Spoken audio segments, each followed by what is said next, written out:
Exercise 8.1. Question number 1. In triangle ABC, right angled at B, AB is equal to 24 cm, BC is equal to 7 cm. Determine part 1 sin A, cos A. तो हमने अपना एक right angle triangle मान लिया. A right angle कहाँ पे दिया हुआ है? Eight B. तो B को माना राइट एंगल और बचा हुआ C. ये हो गया हमारा ट्राइंगल ABC. AB की लेंथ क्या दी हुई है? 24.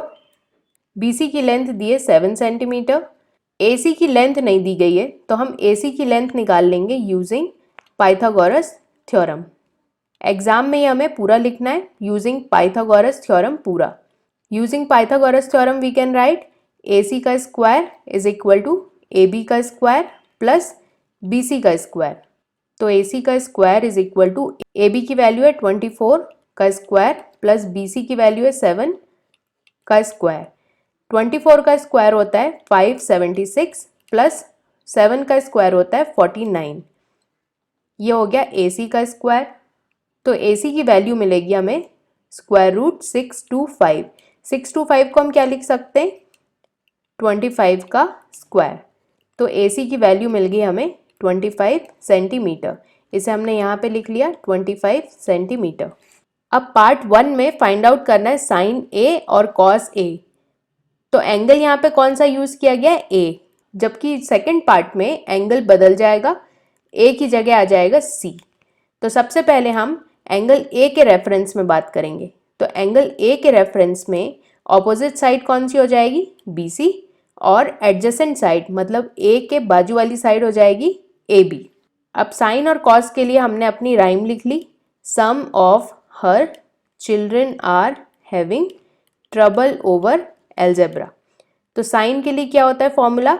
Sign A is equal to opposite side divided by hypotenuse. Opposite side हो गई BC तो मतलब 7 डिवाइडेड बाय हाइपोटेन्यूज मतलब 25. ये हो गई साइन A की वैल्यू. अब कॉस A की वैल्यू निकालेंगे. तो कॉस के लिए क्या हो जाएगा? A बाय H मतलब adjacent side divided by hypotenuse. Angle A की एडजेसेंट साइड कौन सी हो जाएगी? 24 मतलब BC डिवाइडेड बाय हाइपोटेन्यूज मतलब 25. ये हो गई कॉस A की वैल्यू. पार्ट 2 में साइन C की वैल्यू चाहिए. अब एंगल यहाँ पे बदल गया है. एंगल कौन सा हो गया है? C. तो एंगल C के लिए ऑपोजिट साइड कौन सी हो जाएगी अब? AB. तो साइन C की वैल्यू क्या हो जाएगी? Opposite side divided by hypotenuse मतलब 24 डिवाइडेड बाय 25 जो कि वैल्यू थी कॉस A की जब हम एंगल A की बात करेंगे. सिमिलरली कॉस A की वैल्यू आ जाएगी हमारी A by H adjacent side divided by hypotenuse मतलब 7 by 25. Question number 2. In given figure find 10P minus cot R. Acute angles कौन से? P और R. तो ये हमारा ट्राइंगल दिया गया है PQR. Q पे हमारा राइट एंगल है. वैल्यू दी गई है PQ की और PR की. QR की वैल्यू नहीं दी गई है तो हम लगाएंगे Pythagoras theorem. We can write PR का square is equal to PQ का स्क्वायर प्लस QR का स्क्वायर. PR की वैल्यू दी है 13 तो 13 का square is equal to PQ की वैल्यू दी है 12 तो 12 का स्क्वायर प्लस QR का स्क्वायर. ये मिलेगा 169 इक्वल टू 144 प्लस QR का स्क्वायर मतलब QR की वैल्यू मिल रही है हमें 25 स्क्वायर रूट. तो QR मिल गया 5 सेंटीमीटर. तो यहाँ पे लिख लिया हमने 5. अब वैल्यू किसकी फाइंड आउट करनी है? 10P की. राइम लिख लिया हमने अपनी some of her children are having trouble over algebra. 10 के लिए वैल्यू क्या होती है? O by A. तो 10P is equal to opposite side divided by adjacent side. Angle P कहाँ पे? ये वाला. इसकी ऑपोजिट साइड हो जाएगी इसके सामने वाली साइड जो कि है 5 QR और इसकी एडजेसेंट साइड हो जाएगी एंगल P के बाजू वाली साइड मतलब PQ. तो 12. 10P की वैल्यू आ गई. अब कॉट की वैल्यू क्या होती है? इसकी उल्टी 10 का उल्टा मतलब एडजेसेंट साइड ऊपर आएगी और ऑपोजिट साइड नीचे आएगी. लेकिन यहाँ पे कॉट आर की बात की गई है। एक्यूट एंगल बदल चुका है, पहले पी था अब आर आ चुका है। एक्यूट एंगल आर के लिए एडजेसेंट साइड कौन सी हो जाएगी? एंगल आर के साइड वाली साइड, मतलब क्यू आर। तो ये हो जाएगा 5 डिवाइडेड बाय आर की ऑपोजिट साइड हो जाएगी इसके सामने वाली साइड, तो उसकी वैल्यू है 12 सेंटीमीटर, तो 12 मिला। फाइंड आउट क्या करना था? 10p minus cot R. 10p की वैल्यू क्या है? 5/12। कॉट आर की वैल्यू है 5/12, तो मिला 0। Question number 3, if sine a is equal to 3/4 calculate cos a and tan a। Angle क्या दिया गया? a, मतलब एक्यूट एंगल एक a है, दूसरे को हमने मान लिया b और c। राइट एंगल हो गया b पे। साइन a की वैल्यू दी गई है। साइन के लिए फॉर्मूला क्या होता है? Some of her children are having trouble over algebra. तो साइन के लिए फॉर्मूला हो जाएगा O/H, मतलब opposite side divided by hypotenuse. Sine a की वैल्यू 3/4 दी गई है। एंगल a के ऑपोजिट साइड कौन सी हो जाएगी? BC। तो BC को हम लिखेंगे 3K। K क्या है यहाँ पे? कोई भी रियल नंबर है। और हाइपोटेन्यूज मतलब हो जाएगा एंगल B के ऑपोजिट साइड AC, तो इसे हम लिखेंगे 4K। K यहाँ पे कोई भी रियल नंबर है और रेशियोज को हम हमेशा ऐसे ही लिखते हैं। इसका मतलब यहाँ पे काफ़ी सारे रेशियोज पॉसिबल हैं। एक रेशियो तो हो गया 3/4, दूसरा रेशियो हो सकता है जब दोनों में हम 2 का मल्टीप्लिकेशन कर दें। तीसरा रेशियो हो सकता है 3/12 डिवाइडेड बाय 4/12। इस केस में भी 3/4 ही रेशियो मिलेगा हमें। तो इसीलिए हम जब भी रेशियोज दिए होते हैं तो हम हमेशा उसमें k ऐड कर देते हैं। इस ट्राइंगल में अब दो साइड्स की वैल्यू दी गई है, तो हम थर्ड साइड की वैल्यू निकाल लेंगे यूजिंग पाइथागोरस थ्योरम। तो using Pythagoras theorem we can write 4k का स्क्वायर, मतलब हाइपोटेन्यूज का स्क्वायर, इज इक्वल टू बची हुई दो साइड्स का स्क्वायर और उनका सम। तो यहाँ पे मिलेगा हमें 16k square minus 9k square is equal to AB का स्क्वायर। तो AB की वैल्यू मिलेगी हमें स्क्वायर रूट 7 और k स्क्वायर रूट के बाहर है क्योंकि k स्क्वायर था, तो AB की वैल्यू मिल गई हमें स्क्वायर रूट 7 इंटू k। अब हमें फाइंड आउट क्या करना था? कॉस A की वैल्यू। कॉस के लिए फॉर्मूला क्या होता है? A/H, मतलब adjacent side divided by hypotenuse. Angle कौन सा है? एंगल A के लिए एडजेसेंट साइड हो जाएगी हमारी AB, मतलब square root 7 into k। Hypotenuse है 4k, k से k कैंसिल, मतलब स्क्वायर रूट 7/4, ये हमारा रेशियो होगा। दूसरा हमें फाइंड आउट करना है tan A। tan के लिए क्या होता है? O/A, मतलब opposite side divided by adjacent side.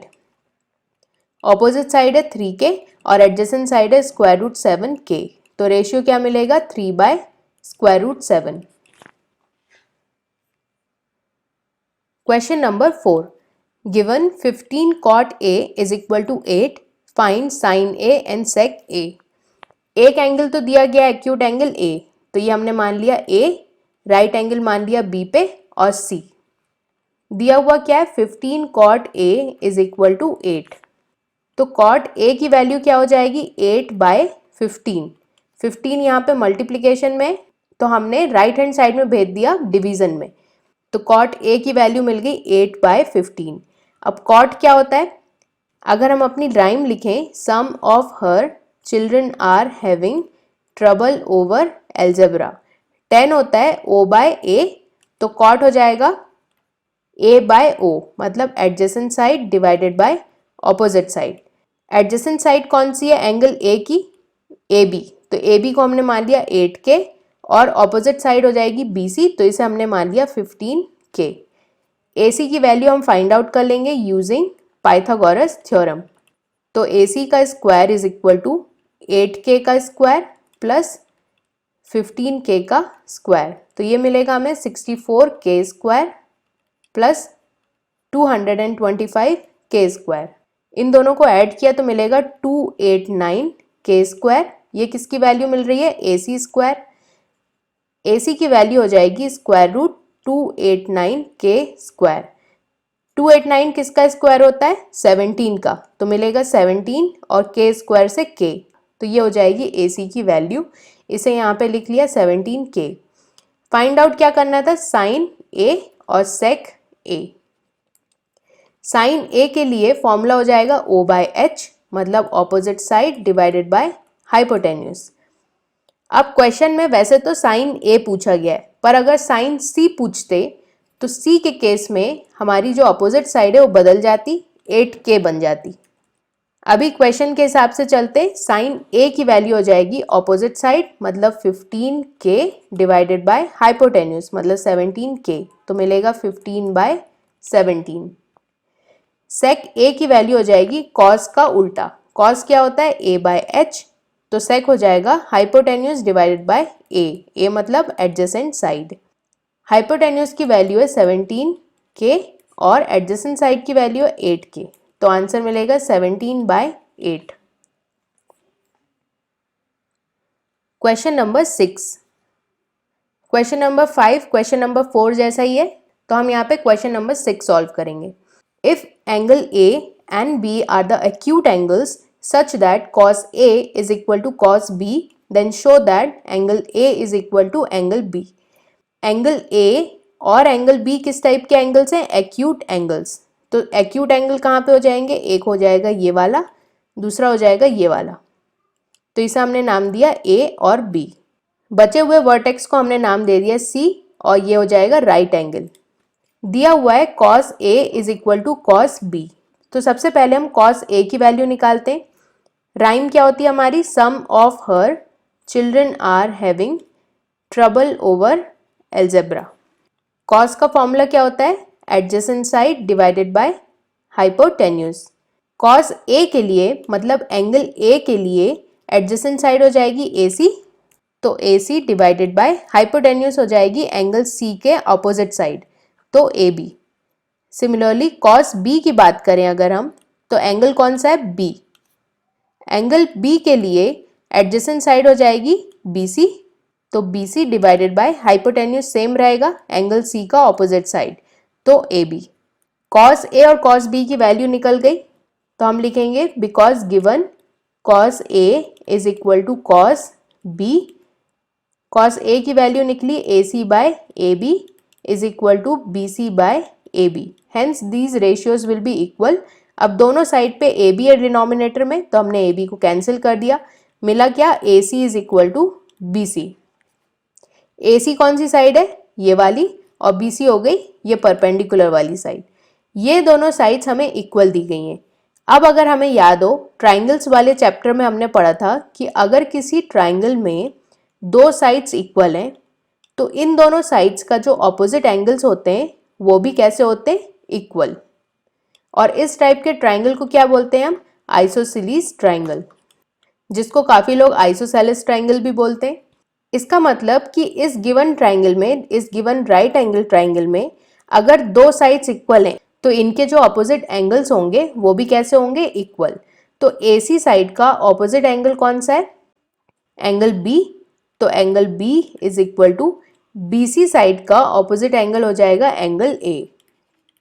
Reason हम क्या देंगे? Because angles opposite to equal sides are always equal,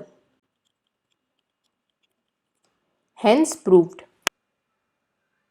question number 7। If cot theta is equal to 7/8, evaluate. दो पार्ट्स दिए गए, cot थीटा की वैल्यू दी गई है, तो मतलब इस ट्राइंगल में एक एंगल का नाम है थीटा। cot के लिए फॉर्मूला क्या होता है? अगर हम अपनी राइम लिखें, some of her children are having trouble over algebra, ये हमारी राइम होती है।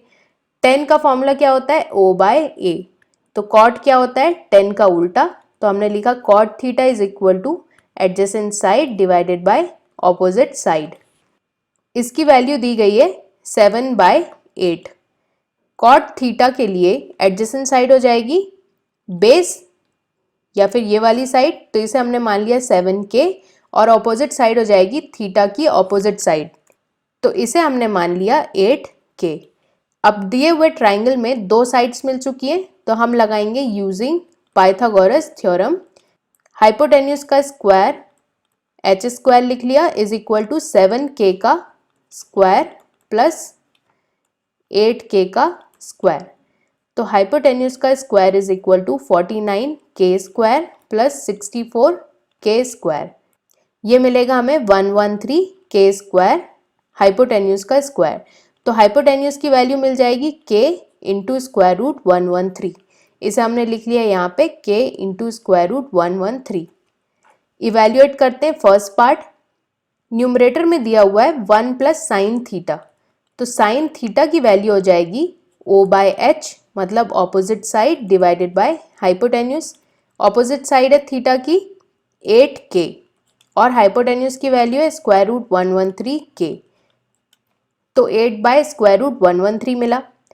डिनोमिनेटर में कॉस थीटा दिया है तो कॉस थीटा की वैल्यू निकाल लेते हैं। कॉस की वैल्यू होती है adjacent side divided by hypotenuse. Adjacent side की वैल्यू है 7k, हाइपोटेन्यूज है square root 113k। Sine theta cos theta की वैल्यू को रख देंगे न्यूमरेटर और डिनोमिनेटर में। उसके पहले हमें यहाँ पे दिख रहा है 1 plus sine theta into 1 minus sine theta. Similarly denominator में क्या दिया है 1 प्लस कॉस थीटा और 1 माइनस कॉस थीटा। यहाँ पे हम फॉर्मूला लगा सकते हैं a minus B into A plus B. ये क्या होता है A square minus B square. ये फॉर्मूला लग सकता है यहाँ पे पार्ट 1 में। तो हमें मिलेगा न्यूमरेटर में 1 का square minus sine square theta, या इसे ऐसे भी लिख सकते हैं साइन थीटा का स्क्वायर, और डिनोमिनेटर में मिलेगा 1 का square minus cos theta square. कई बार यहाँ पे कन्फ्यूजन होता है, जैसे अगर कॉस स्क्वायर थीटा लिखा है तो इसका मतलब होता है कॉस थीटा का स्क्वायर होल स्क्वायर।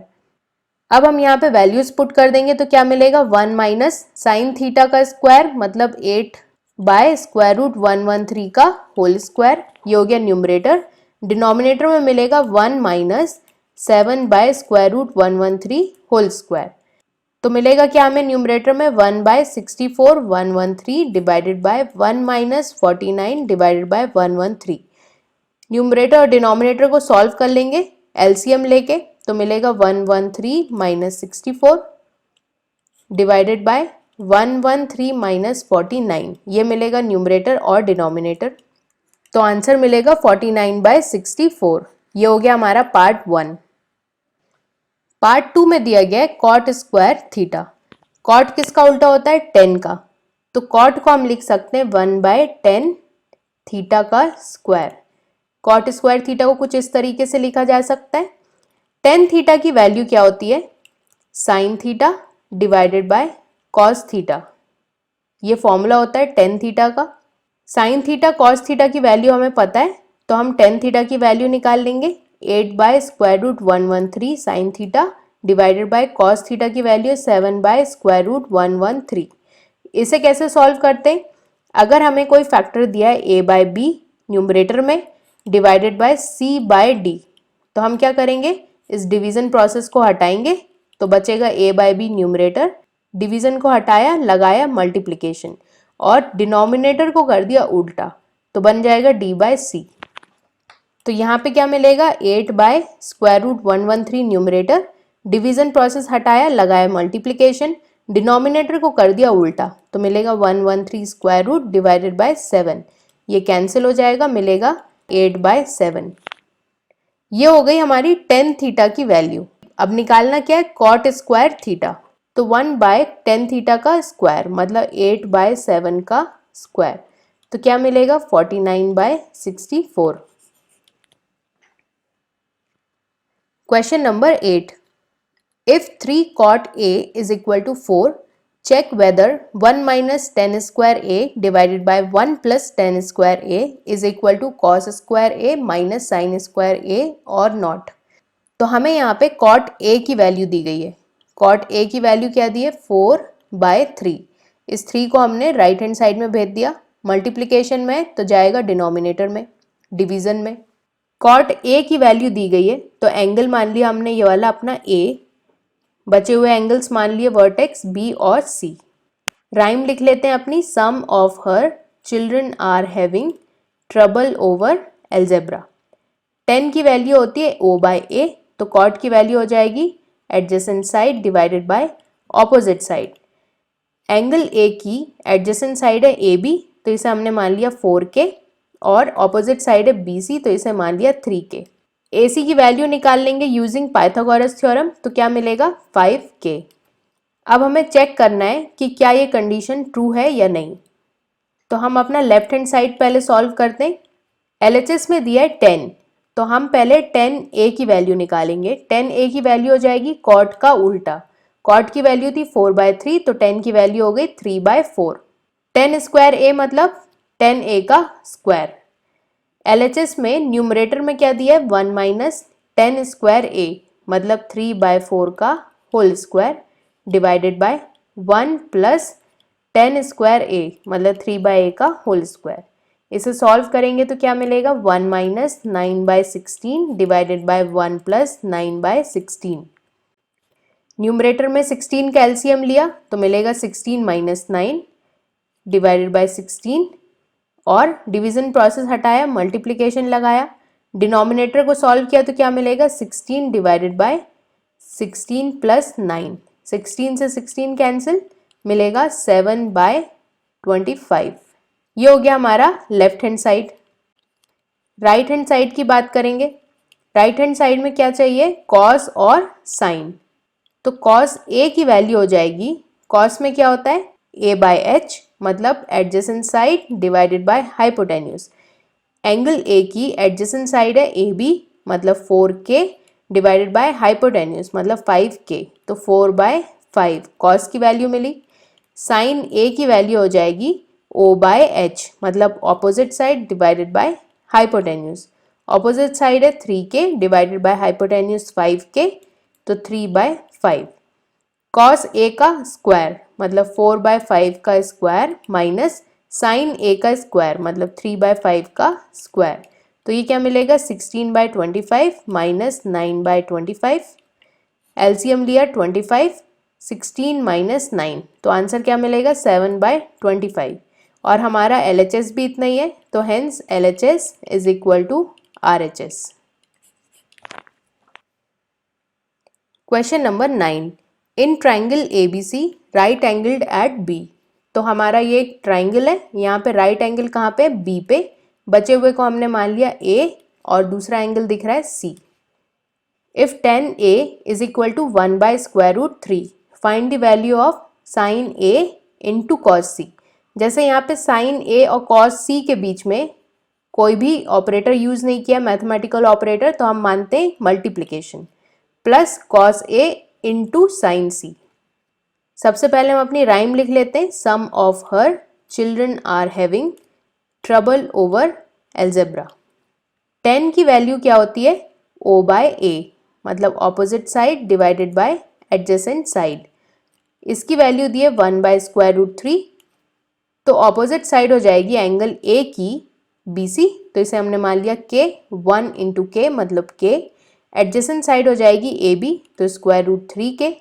AC की वैल्यू हम फाइंड आउट कर लेंगे यूजिंग पाइथागोरस थ्योरम, तो क्या मिलेगा AC square is equal to K का स्क्वायर प्लस √3K का स्क्वायर मतलब K square plus 3K square, तो 4K स्क्वायर। AC की वैल्यू मिल जाएगी 2K। AC की वैल्यू मिल गई 2K। क्वेश्चन में हमें चाहिए साइन A की वैल्यू, तो साइन A निकाल दिया सबसे पहले। साइन के लिए फॉर्मूला क्या लगता है O/H मतलब opposite side divided by hypotenuse. Opposite side है BC, तो K बाय हाइपोटेन्यूज की वैल्यू 2K, तो मिला 1/2। दूसरा हमें चाहिए कॉस C, तो कॉस C की वैल्यू निकाल लेंगे। एंगल अब ध्यान देने वाली बात है कि चेंज हो चुका है, पहले क्या था एंगल हमारा एक्यूट एंगल A, अब बन जाएगा एक्यूट एंगल C। बाकी जो लेंथ है सारी साइड्स की वो सेम ही रहेगी। अब कॉस की वैल्यू क्या होती है adjacent side divided by hypotenuse. अब एंगल C के लिए एडजेसेंट साइड क्या बन जाएगी C के बाजू वाली साइड मतलब BC, तो मिलेगा K divided by hypotenuse 2K, तो मिला 1/2। थर्ड हमें चाहिए कॉस ए। तो कॉस ए की वैल्यू के लिए एक्यूट एंगल ए की बात करेंगे हम। Adjacent side divided by hypotenuse, ये वाला फॉर्मूला सेम रहता है। एडजेसेंट साइड हो जाएगी ए बी, तो स्क्वायर रूट 3 के डिवाइडेड बाय 2 के, तो मिला square root 3 by 2। Sine C की वैल्यू हो जाएगी opposite side divided by hypotenuse. Angle C के लिए ऑपोजिट साइड हो जाएगी ए बी, तो स्क्वायर रूट 3 के डिवाइडेड बाय हाइपोटेन्यूज 2 के, तो मिला स्क्वायर रूट 3 बाय 2। इन सारी वैल्यूज को हम पुट कर देंगे तो मिलेगा 1 by 2 into 1 by 2 plus square root 3 by 2 into square root 3 by 2।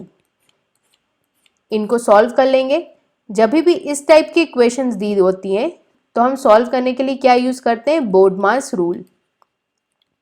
बोर्डमास rule क्या होता है, bracket of division, multiplication, addition और सब्सट्रैक्शन, इसी ऑर्डर में हम सॉल्व करते हैं। तो सबसे पहले हम ब्रैकेट ऑफ को सॉल्व करेंगे। ब्रैकेट के अंदर क्या है, मल्टीप्लिकेशन, तो मल्टीप्लिकेशन सॉल्व करेंगे, बाद में एडिशन और फिर बाद में सब्सट्रैक्शन। तो ब्रैकेट में मिला 1/4 प्लस 3/4। अब हम एलसीएम ले लेंगे, तो 4 का एलसीएम मिला 1 प्लस 3, तो 4/4 मतलब मिला 1। Question number 10, in triangle PQR right angle at angle Q, PR plus QR is equal to 25 centimeter and PQ is equal to 5 centimeter. Determine the values of sin P, cos P and tan P. Triangle दिया है PQR, जहाँ पे right angle कहाँ पे, Q पे, तो हमने ये मान लिया राइट एंगल Q, बचे हुए वर्टेक्स को मान लिया P, Q और R। PQ की वैल्यू दी गई है 5 सेंटीमीटर, ये हो गया हमारा PQ। PR प्लस QR की वैल्यू दी है 25 सेंटीमीटर। अब ये एक राइट एंगल ट्राइंगल है, तो हम यहाँ पे पाइथागोरस थ्योरम लगा सकते हैं। Using Pythagoras theorem we can write PR का स्क्वायर मतलब हाइपोटेन्यूज का square is equal to QR का स्क्वायर प्लस PQ का स्क्वायर। PQ की वैल्यू दी गई है हमें कितनी, 5 सेंटीमीटर, तो इसे यहाँ रख देंगे तो मिलेगा PR का square is equal to QR का स्क्वायर प्लस 5 का स्क्वायर, तो मिलेगा 25। अब हमें दिया हुआ क्या है, PR प्लस QR की वैल्यू। PR प्लस QR कहाँ से मिल सकता है हमें, अगर हम इस QR स्क्वायर को लेफ्ट हैंड साइड में भेज दें तो क्या मिलेगा, PR का स्क्वायर माइनस QR का स्क्वायर इज इक्वल टू 25। अब लेफ्ट हैंड साइड में हम फॉर्मूला लगा सकते हैं, कौन सा, A square minus B square. ये क्या होता है, A plus B into A minus B. Formula लगाए तो क्या मिलेगा, PR प्लस QR, दूसरी बार PR minus QR is equal to 25। अब यहाँ पे PR प्लस QR की वैल्यू दी है 25, तो लिखेंगे 25 इंटू ब्रैकेट में PR minus QR is equal to 25। 25 से 25 कैंसिल, मिलेगा क्या, PR minus QR is equal to 1। ये हमारी एक इक्वेशन हो गई। दूसरी इक्वेशन हमें ऑलरेडी दी हुई है, PR plus QR is equal to 25। इन दोनों इक्वेशंस को हम सॉल्व कर सकते हैं। ये क्या बन गया हमारा, लीनियर इक्वेशंस। लीनियर इक्वेशंस कैसे सॉल्व करते हैं, वन में से या तो इन दोनों को ऐड कर दें या सब्सट्रैक्ट। तो अगर हम सब्सट्रैक्ट करेंगे तो ये क्या बन जाएगा, माइनस PR प्लस QR बन जाएगा माइनस QR और प्लस 25 बन जाएगा माइनस 25। एलिमिनेशन मेथड, तो प्लस PR से माइनस PR कैंसिल, मिलेगा minus 2QR right left hand side में, राइट हैंड साइड में मिलेगा माइनस 24, माइनस से minus cancel, QR is equal to मिलेगा 24/2, तो मतलब 12। QR की वैल्यू को हम किन्हीं भी एक इक्वेशन में रख देंगे तो मिलेगा PR, तो PR minus 12 is equal to 1, तो PR की वैल्यू मिल जाएगी 1 प्लस 12 मतलब 13। तो हमें PR की वैल्यू क्या मिल चुकी है, 13, और QR की वैल्यू मिल गई है 12। अब हमें इस ट्राइंगल में तीनों साइड्स की वैल्यू मिल गई है, तो हम साइन P, कॉस P और tan P की वैल्यू निकाल सकते हैं। साइन P की वैल्यू हो जाएगी opposite side divided by hypotenuse. Angle P के लिए ऑपोजिट साइड हो जाएगी RQ मतलब 12 डिवाइडेड बाय हाइपोटेन्यूज मतलब 13। cos P की वैल्यू हो जाएगी adjacent side divided by hypotenuse मतलब 5/13 और tan P की वैल्यू मिलेगी हमें 12/5 opposite side divided by adjacent side. तो यहाँ पे हमारा एक्सरसाइज 8.1 फिनिश होता है। आगे हम बात करने वाले हैं ट्रिग्नोमेट्रिक टेबल के बारे में।